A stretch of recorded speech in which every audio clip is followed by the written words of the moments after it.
দেখে এবার ভাবতে হচ্ছে তবে প্ল্যানিংটা কিভাবে সাজালো। মিউজিয়ামে কোনো টিমই নেই, রোটেশনে কোনো টিম যাবে না, তবে ফাইটে চলে যাবে জব ব্রেকার বলতে বলতে।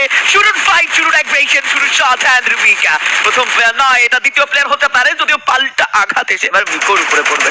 তো মিকো জানে যে তার টিমের একজন চমৎকার প্লেয়ার রয়েছে রিভিক, তিনি তাকে এই মুহূর্তে সাপোর্ট দিতে পারবেন। মানে ঠিক সাপোর্টটা আদৌ পাবেন কিনা। মিকোকে রিভাইভ দেওয়ার দরকার ছিল, বাট তার আগে কিলগুলো কনফার্ম করার প্রয়োজন হয়তো অনুভব করেছিল হয়তো বা রিভাইভটা এত বেশি প্রয়োজনীয় ফিল করেনিও। এখন দেওয়ার চেষ্টা করছে, দেখা যাক রিভাইভ দিতে পারে নাকি নিজে কিলের শিকার হয়। ভয় তো গোল টু আমারও লাগছিল, ফিল হচ্ছিল কেন রিভাইভটা এতক্ষণ দিচ্ছে না। ম্যাকো এবং দুজনকে যাওয়া লাগলো শুধুমাত্র দুইটা কিলের জন্য। হয়তো বা এখানে একটু ফার্স্ট যদি রিভাইভটা দেওয়া পসিবল হতো, হয়তো বা দুজন মিলে ফুল টিমকে ধরাশায়ী করতে পারতো। গেল ম্যাচের উইনার টিম এনডিটি, এই ম্যাচে ওই স্ট্রং ভাবে স্টার্ট করার প্রচেষ্টা ছিল, কিপম্যান পাওয়ার হারিয়েছে, তারপর ওই স্টেবল সিচুয়েশনে বর্তমানে রয়েছে ওরাও। এক্স্যাক্টলি, ভালো একটা স্টার্টিং করতে চাইবেন প্রত্যেকটা টিম, যেহেতু আজকের পঞ্চম ম্যাচের পর সুযোগ আর মাত্র একটি ম্যাচ। যদিও এই মুহূর্তে মিতুল আরো একবার তার জায়গা থেকে বেশ কিছু কানেকশন বিল্ড আপ করেছেন। একটু বলতে চাইবেন লিশনিস্ট ভাই, টিম এই যে একটা চমৎকার টিম যাদেরকে আমরা স্ক্রিনে দেখতে পাচ্ছি, that is the god. And like এই টিমের দুটো প্লেয়ার একটু মেনশন করতে চাই, and the first one is Manik then Mitul. দুজন প্লেয়ারই কিন্তু প্রথম ম্যাচে দুর্দান্ত দুটি ক্ল্যাচ মোমেন্ট ক্রিয়েট করেছেন। M79 দিয়ে মানিকের সেই চমৎকার ফিনিশ আউট 1v4, দেন সেইখানে আসলে আবার মিতুলও কিন্তু ছেড়ে কথা বলেনি, তার জায়গা থেকে খেলেছেন। তবে এই ম্যাচে কেমন করছেন সেটাও দেখতে চাইবো। যদি ফাইটে এইবার জব ব্রেকারের উইকার একবার, তবে এই ব্যাপারটা তো এগ্রি করতেই হয়, জব ব্রেকারের এখন পর্যন্ত যে তিনটি এলিমিনেশন, তিনটিই কিন্তু ক্রিউইকের কাছে, এবং বলতে হয় এটাও যে টিমটি তার টিমের জন্য যথেষ্ট দায়িত্ববান একটা প্লেয়ার। ইয়েস, আজকে মেকোকে ওরকম ফর্মে দেখছি না যে ফর্মে দেখতে আমরা অভ্যস্ত। স্প্লাশকে দেখতে পেলাম নকডাউন হতে, নোহান নিজেও নকডাউন হয়ে গেছে। 2xd একদম চিপাই বলতে গেলে পড়ে গিয়েছিল জো বেকার্সের। এটলিস্ট এখনো স্টিল একটা মেম্বার লাইভ রয়েছে। এভেন আই গেস ওকেও নকডাউন করা হয়েছে বোধহয়। ইয়াপ, নকডাউন করা হয়েছে। সাইকো শুধুমাত্র একা বেঁচে রয়েছে টিম 2xd এর কাছ থেকে। টিমমেটদেরকে রিভাইভ দেওয়ার চান্স রয়েছে, যদি টোকেন থাকে হয়তো বা সবাইকে রিভাইভ দিবেন, হয়তো বা একজনকে রিভাইভ দিতে সক্ষম হয়েছে বোধহয়, যা দেখছি আমি বর্তমানে। এক্স্যাক্টলি, এন্ড জব ব্রেকার দেখতে দেখতে 6টি পয়েন্ট কালেক্ট করা, এবং লাইক যেখানে ইনফিনিটিকেও গুড বাই জানাতে হলো, সেখানে লবির এই যে উত্তপ্ততা ফিল করা যাচ্ছে খানিকটা। তবে জব ব্রেকার 6 এলিমিনেশন নিয়ে তবে আবার নতুন কোন টিমকে না চার্জ করে বসে, এবং সামনে কিন্তু দেখতে দেখতে একটি টিমের মনে হয় প্রবেশ আমরা দেখতে পাবো। আফটার অল, যেখানে প্রত্যেকটা টিমের হাংরিনেস এই মুহূর্তে পয়েন্ট, এবং ডিকে যেখানে তারাও প্রিভিয়াস ম্যাচে খুব বেশি পয়েন্ট কালেক্ট করতে পারেনি। তো আমার মনে হয় এই ম্যাচটাও কনসিস্টেন্সি ওয়াইজ তারা ট্রাই করবেন। ভালো খেলা, লং ডিস্টেন্স থেকে চার্জ করছেন জিরো ফায়ার, তবে জব ব্রেকার ফ্রিকো থেমে নেই। সাইকো 2xd কে প্রেসার দিচ্ছেন। Freak the one man army যাকে বলা যেতেই পারে, টিমের জন্য যথেষ্ট দায়িত্ববান প্লেয়ার। তবে ডিকেও যে তাদের জায়গা থেকে প্লেয়ার লুজ করছেন, it's also very clear. DK এই টিমটা প্রত্যেকটা ম্যাচে তাদের পারফরমেন্স ডমিনেশন দেখায়, তবে কিল ফিট একেবারেই উত্তপ্ত, যে যেভাবে পারছে তাদের জায়গা থেকে একের পর এক এলিমিনেশন কালেক্ট করে চলেছেন। বাট ইটস ট্রু, মিতু যেন বরাবরের মতোই আরো একবার বেশ খেপে উঠেছে। AC-80 হাতে দুটো প্লেয়ারকে ব্যাক টু ব্যাক চার্জ করা, and from the future goodbye. দেখা হবে নেক্সট ম্যাচে, এন্ড এই ম্যাচে তো আর পাচ্ছি না তাদেরকে। #11 তাদের শেষ পজিশন ছিল আজকের পঞ্চম ম্যাচে। ফ্রম দ্য ফিউচার ইনফিনিটি দুটো টিমকে আমরা বিদায় জানাচ্ছি। এই ম্যাচে স্টার্টিং এই ধাক্কা খেয়ে ফেলেছে ওরা। ম্যাচের মাত্র 4 মিনিট অতিবাহিত হয়েছে। যে টিমগুলো লাইভ রয়েছে তাদের মধ্যে জো বেকার্স এবং আসি লুফেনিয়ার 7 এবং 6টা কিল, যেটা জো বেকার্সের জন্য আশা করছি আজকের দিনে সবচেয়ে বেস্ট স্টার্টিং। 4টা কিল করে রয়েছে ওদের। ব্যাগনাসকে নকডাউন হতে দেখলাম, আই গেস এখানে এত বেশি বিপাকে পড়বে না টেনসাই, কারণ এখানে তারাই রয়েছে, শুধুমাত্র একজন প্লেয়ারই আসছিল, যেটাকে আরামসে 4 জন মিলে লুফে নিয়েছে। কিল পয়েন্টে এড হলো তাদের একটি পয়েন্ট। যেই পজিশনে রয়েছে তারা টারবাইন, এখানে লুট এত বেশি থাকে না, বাট অন্যদিকে মুভ করলেই তাদের জন্য বেটার। অন্যদিকে রয়েছে এনডিটি এর সবগুলো মেম্বার, তাদের সামনে আবার স্ট্র হেডের মেম্বার। সো 3টা টিম একই সারিতেই রয়েছে, একজনের সাথে আরেকজনের ফাইট নিচ্ছে। মিডলে রয়েছে এনডিটি। দেখছি এখান থেকে এনডিটি কিভাবে বেঁচে বেরোয়। কিভাবে বের হয়। তবে একটা ব্যাপার নিয়ে ডিসকাস করতে কিন্তু ভুলেই গেছি। স্ট্র হেডস এই নামটা নিয়ে কিন্তু বেশ আমরা দুশ্চিন্তাগ্রস্ত ছিলাম শুরু থেকেই লিশনিস ভাই, এবং আমার মনে হয় এখনো সেই পর্যায়ে আসেনি টিমটি যেখানে আসলে আমরা এক প্রকার একটা বিশ্বাস নিয়ে বলবো যে তারা স্টেবল রয়েছে এবং যথেষ্ট এগিয়ে গেছে। তাদের ফাইট শুরু হয়ে গেছে, নোহান 2xG আর একবার রিউইকের উপরে ঝাঁপিয়ে পড়বেন। তোদের নোহান 2xG তিনিও কিন্তু ছেড়ে কথা বলছেন না। নিয়াম শাহ যেন এবার পুরোপুরি একেবারে আশীর্বাদ হয়ে প্রবেশ করলেন, রিউইকে রিকলটা দিয়েছেন। তবে 2xD কে ভাবতে হবে যে ফাইটটা তাদের হওয়ার কথা ছিল, সেই ফাইট এখন জব ব্রেকারের সাইডে। লাস্ট প্লেয়ার তবে সেই ক্ষেত্রে সার্ভাইভ করছেন, দুটো প্লেয়ার সার্ভাইভ করছেন। অন্যদিকে বাংলাদেশ টপ ওয়ানও থেমে নেই, লং ডিস্টেন্স থেকে বেশ কিছু চার্জ লিভ আর একবার ডাউন হবেন। টিমের একটা স্তম্ভ ভেঙে যাওয়া বাংলাদেশ টপ ওয়ান। তবে ডিসিশন খুব দ্রুত মেক করতে হবে যে এই মুহূর্তে কি আদৌ প্লেয়ার বাঁচাবেন নাকি ফাইটে জড়াবেন। তবে আমার মতে এই যে একেবারে ব্যান্ডিং মেশিনে গিয়ে তাদের চতুর্থ প্লেয়ার আলিফকে রিকল দেওয়া, সেই স্নাইপার জাদুকরকে রিকল দেওয়া, এটা আই গেস একটা গুড ডিসিশন। যদিও একটা টিমকে এই মুহূর্তে আবারও গুড বাই জানাতে হবে, লিশনিস ভাই, দ্যাট ইজ টেনশাই। কি যে হয়ে গেল হঠাৎ করেই তাদের সাথে বারংবার প্রত্যেকটা ম্যাচে প্রেসার ফেস করা। I'm sorry, it's not Tensai, it's the FTF, yes, I'm sorry. FTF না 2XT, মাত্র এলিমেন্ট হলো 2XT টিমটা, কারণ এর আগে ইনফিনিটি এবং FTF আগে স্টার্টিং এলিমেন্ট হয়ে গিয়েছিল। মাত্র 2XT কে আমরা হচ্ছে গিয়ে বিদায় জানালাম। আর টেনসাই হচ্ছে গিয়ে হতেই পারে এতগুলো টিম কার দিকে নজর থাকে বলো, অনেকগুলো টিম এখন স্টিল লাইভ এন্ড প্রত্যেকটা টিমই দুর্দান্ত খেলা খেলছে। যেটা বলছিলাম টিম টিজি এরা হচ্ছে গিয়ে চাষ করতে চাচ্ছিল এবং ধারে কাছে রয়েছে বিডি টপ ওয়ানের, যেখানে বিডি টপ ওয়ান না ওই সাইডে আসার চান্স রয়েছে। একটু অপেক্ষা করা উচিত টিম টিজি এর, এখান থেকে পিছপা হওয়া উচিত না, মুভ করা উচিত না, হয়তো বা আমরা বলছি উচিত না, তারা ফিল করছে অন্যরকম ভাবে, কারণ সিনারিও তারাই দেখছে ওইখান থেকে।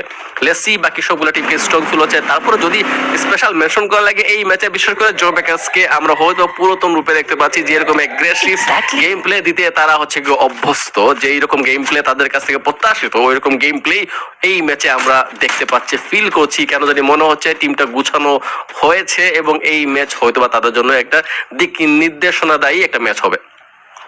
একদম। এন্ড 11টি এলিমিনেশন পয়েন্ট ম্যাচের 7 থেকে 8 মিনিটের মাথায়, ইটস নট ব্যাড। তবে রিফ্লেক্স ইউনাইটেড ডিসিশন মেক করেছেন, তবে ফাইটার জড়াবেন এবং সামনে থাকা টিম ডিকের উপরে প্রেসার তৈরি করতে পারে।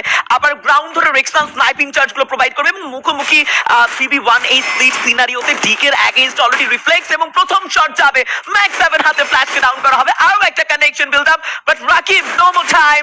আর একটা প্রেসার হার্টেড আরমানকে ডাউন করার পরে এবার ভাবতে হচ্ছে ডিকেকে নিয়ে। আফটার অল এই মুহূর্তে প্রেসারটা অনেক বেশি রাকিবের উপরে, but oh my god, Rakib the one man আর্মির মতো যেন হঠাৎ করে রিফ্লেক্সের উপরে ফ্রেশ খেপে গেল। যদিও রিফ্লেক্স জানে যে আমাদের কাছে এইমবট রয়েছে, রিক্সান রয়েছে। আফটার অল স্ট্র্যাটেজিটা দেখুন, যেখানে তিনটি প্লেয়ার কিন্তু প্রেসারে ছিল শর্ট রেঞ্জে, রাকিব একাই M590 দিয়ে বারংবার পুশ করছিল এবং CR7 এর কি পারফেক্ট ইউটিলাইজেশনটা দেখলাম। তবে রিক্সান ডিসিশনটা একেবারে পারফেক্ট নিয়েছে, তিনি লং ডিস্টেন্স থেকে স্নাইপার দিয়ে সাপোর্ট করছিলেন। It's a good decision, good bye জানাবো টিমটিকে, টিকে আরো একটা ব্যর্থতা, আরো একটা ব্যর্থ momentum, but yes it's true reflex. তাদের ডিসিশন মেকিং এ বারংবারই কিন্তু এগিয়ে যাচ্ছে।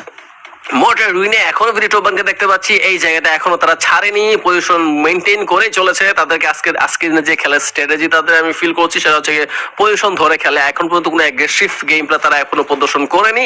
প্রত্যেকটা ম্যাচেই চেয়েছে হচ্ছে পজিশন পয়েন্টটা সিকিউর করা, দেন যদি চান্স থাকে তো কিল পয়েন্ট লুফে নিব। ওই স্ট্র্যাটেজি এখনো স্টিল ফলো করছে, ফলাফল তাদের ভালো যাচ্ছে, তো মনে হয় না চেঞ্জ করার প্রয়োজন আছে তাদের। রিফ্রেশকে দেখতে পাচ্ছি 5টা কিল পয়েন্ট নিয়ে তারা ম্যাপের একদম মিডিলে রয়েছে, যেখানে এখনো চাইলে এটা স্টে করতে পারে।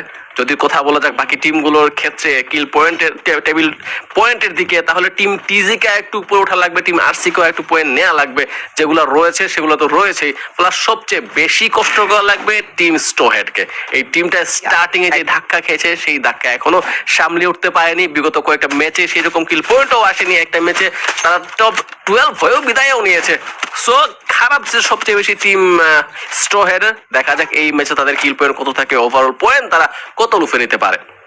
এক্স্যাক্টলি কতগুলো পয়েন্ট কালেক্ট করতে পারে এবং আমরা সেটা তো দেখবোই। বাট জব ব্রেকার যারা আজকের দিনে থামবে না, ডিসিশন মেক করে নিয়েছে, থামবো না আমরা।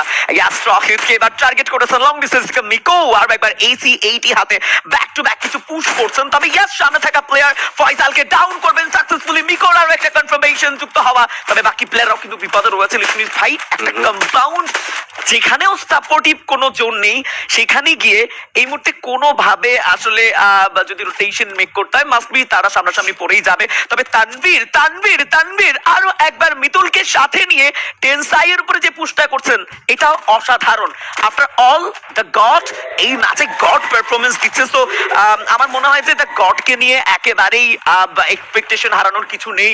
এই ম্যাচে যে গড পারফরমেন্স তারা দেখাচ্ছেন স্পেশালি মিতুল তিনি যেন একেবারে বিস্টার একটা পারফরমেন্স দেখাচ্ছেন। It's a good thing. But after all যেহেতু বাকি ম্যাচগুলো বা প্রিভিয়াস ম্যাচগুলোতে কিছুটা কমতি ছিল সেগুলোকে কভার আপ করতে হবে। একেবারে আর্লি স্টেজ এলিমিনেশনটা না নেওয়াটাই আমার মনে হয় এখন বুদ্ধিমত্তা ডিসিশন হবে। অন্যদিকে অ্যাশ এইচ আমাদের স্ট্র হেডস সুযোগ বুঝে প্লেসমেন্টটা চেঞ্জ করে নিয়েছে। It's a good thing. And আমার মনে হয় এই যে সুযোগটা আবারও ফেরত পেলো সেটাকে যদি রিভেন্সে এবার কনভার্ট করতে না পারে তবে এটা আসলেই দুঃখজনক হবে। যদি এইখানে টেনসাই হচ্ছে গিয়ে পুশ করে ভিডিটোপারের দিকে তাহলে ভিডিটোপারের জন্য খারাপ একটা সিনারিও অপেক্ষা করছে এনডিটি এবং টেনসাইয়ের চিপায় পড়ে যেতে পারে বা সেটা হয়তো হবে না। হয়তো ওরা উল্টো পুশ করেছে এনডিটিকে। এনডিটি হয়তো চাচ্ছে পিচ পা সেখানে একটা কিল লুফেও নেবে। আলিফকে দেখতে পাচ্ছি, প্রান্তকে দেখতে পাচ্ছি, মেহেদিকে দেখতে পাচ্ছি চার্জ করতে। এডি নকডাউন হয়ে গিয়েছে। এডিকে রিভাইভ দেওয়া পসিবল না। ফ্লেক্সি নিজেও নকডাউন, মেহেদি নিজেও নকডাউন। মেজিস্টি ভার্সেস আলিফ এন্ড প্রান্ত একা পেয়েছে মেজিস্টিকে তারা। আলিফ এবং প্রান্ত হয়তো লুফে নিবে বাট এখনো সম্ভব হচ্ছে না। মেহেদিকে হয়তো বা রিভাইভ দেওয়ার প্রচেষ্টা চলছে। মেহেদিকে রিভাইভ দেওয়ার পসিবল হবে। Majesty only one alive. Only one alive and পিপিলিকার মতোই ঘিরে ফেলতে চাইবে ম্যাজিস্ট্রিকে খুবই দ্রুত। তিনটি প্লেয়ার একা খেলবেন ম্যাজিস্ট্রি তার এগেইনস্টে। ডিসিশন মেক করতেও সময় লাগবে বাট তিনটি প্লেয়ার যদি রাশ করে সেই 8 লুজ করতে সময় লাগবে না। একটি প্লেয়ার প্রবেশ করেছেন ম্যাজিস্ট্রি হার মারেনি। প্রথম শট যাবে প্রান্তর গায়ে but no more time. Mehedi at last একটা পুরো টিমকে সাকসেসফুলি বিদায় দিতে পারলেন। এবং অন্যদিকে জব ব্রেকার কি করছেন একেবারেই যেন টেনসাইকেই বারংবার পুশ করছেন, বারংবার প্রেসার দিচ্ছেন নাইমজা থেকে শুরু করে প্রত্যেকটা প্লেয়ার। এবং সেম থিং সেম মানে ভিউ মৃত্যু তার জায়গা থেকে তিনি আবারও প্রেসার দিচ্ছেন। যদি গুড বাই জানাতে হচ্ছে টেনসাইকে। বাট আমি সত্য কথা বলতে লিশনিস ভাই এই ম্যাচে মিতুলের পারফরমেন্স দেখে আসলে ইমপ্রেস। আফটার অল প্লেয়ারটি প্রত্যেকটা ম্যাচের মধ্যে এই ম্যাচেও তার ডেডিকেশন দেখাচ্ছেন, ডেটারমিনেশন দেখাচ্ছেন। যদি বাংলাদেশ টপ 1 এর উপরে এই যে অতর্কিত একটা হামলা জব ব্রেকারের এটা এবার আসলে পুশ করে, এটা মেইনটেইন করে, সেটা ম্যানেজ করে আবারও একটা সেফ জোনে গিয়ে সেই ভাবে নিজেকে রিকল করা, ব্যাক পাওয়ারগুলোকে রিকল করা একটু কঠিন। যেহেতু আপাতত ম্যান পাওয়ার অবভিয়াসলি বেশি জব ব্রেকারের কাছে। আর হচ্ছে কি রাশ গেম প্লে গুলোতে জব ব্রেকারকে থামানো আজকের দিনের লবিতে কোন টিমের পক্ষে মনে হয় না সম্ভব।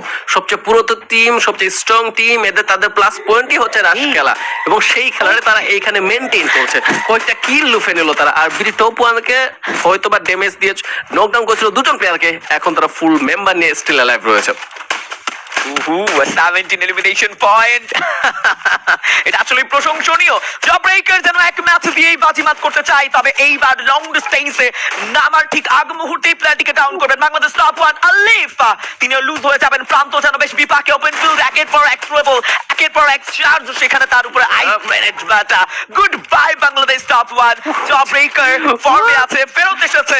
স্ট্রহেডস also good bye in our fifth match. But job breaker কে এই ম্যাচে ধরা is very hard and like জটি চাইলে এই মুহূর্তে পাল্টা চোখ রাঙিয়ে তাকাতে পারে। ইয়েস, এন্ড তাদের পুরাতন খেলার স্টাইল, যেই খেলার স্টাইলটার জন্য জব ব্রেকার প্রসিদ্ধ, ওই খেলার স্টাইলটা তার প্রদর্শন করছে। প্রত্যেকটা প্লেয়ারকে দেখো কিলের বন্যা বসিয়ে ফেলেছে। রিও একটা ওটা কিল ফেলেছে, ফ্রিক নিয়েছে 5টা কিল, নিয়ামজা অলরেডি 3টা কিল নিয়েছে। টিম ড্যামেজ দিচ্ছে অনেক বেশি। মেকোকেও দেখতে পাচ্ছি পুনরায় ফর্মে ফিরে আসতে। 4 জন এই বাহুবলীকে আমরা দেখতে পাচ্ছি বর্তমানে তাদের প্রাইম টাইমে হয়তো ফিল হচ্ছে। আমার প্রাইম টাইমে দেখতে পাচ্ছি কিল 22টা কিল এদের রয়েছে বর্তমানে। আসিকে যে রকম ধরাশায়ী করেছে ফুল টিম সার্ভাইভ করতে পারেনি।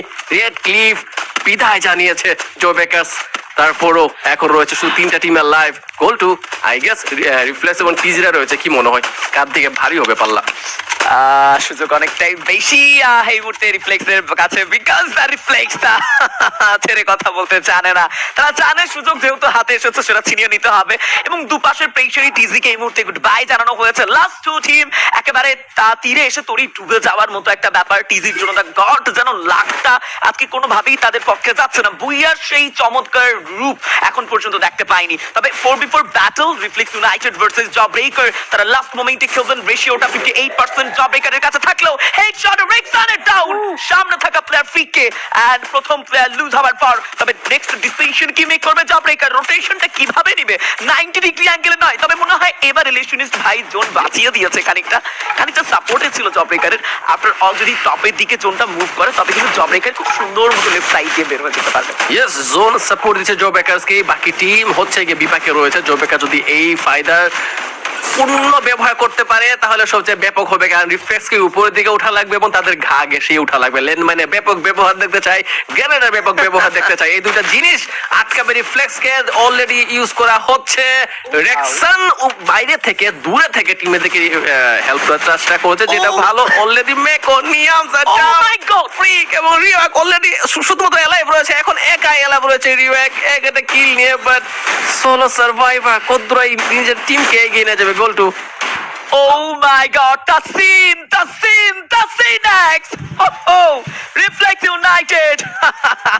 তারা একটি জাস্ট হীরা পেয়েছে। আমি বলতে চাইবো যে তারা তাদের টিমে একটি হীরা পেয়েছে, that is Tassin X, and it's awesome like a 1v3 fight, and oh wow, Reflex United, it's a booyah from the side of team reflex United. আজকের দিনের FFWS বাংলাদেশ 2025 যেন রিফ্লেক্স ইউনাইটকে দিয়ে আরো একবার পরিপূর্ণ। এই সহ দ্বিতীয় ম্যাচ হলো যেটা রিফ্লেক্স ইউনাইটেডের পক্ষে দুটো বুইয়া পেল, তারা কনফার্ম করলেন।